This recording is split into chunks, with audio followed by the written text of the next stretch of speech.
વડોદરા બોટકાંડના આરોપીઓ પર કસાયો કાયદાનો સકંજો। આજે 6 આરોપીઓને કોર્ટમાં રજૂ કરાયા। પોલીસે કોર્ટ પાસે આરોપીના 10 દિવસના રિમાન્ડ માંગ્યા। કોર્ટે 5 દિવસના રિમાન્ડ મંજૂર કર્યા। 19 પૈકી 6 આરોપીઓ ઝડપાયા। બાકીના 13 આરોપીઓને શોધી રહી છે પોલીસ, જેમાં સામેલ છે પરેશ શાહ અને નિલેશ જૈન નામના મુખ્ય આરોપી।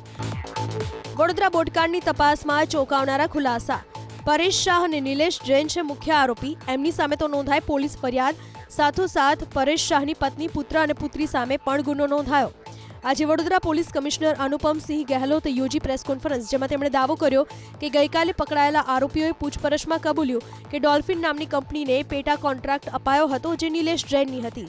બોટમાં કેટલી ટિકિટ વેચાય તેનો રોજનો હિસાબ પરેશ શાહ અને નિલેશ જૈન મેળવતા।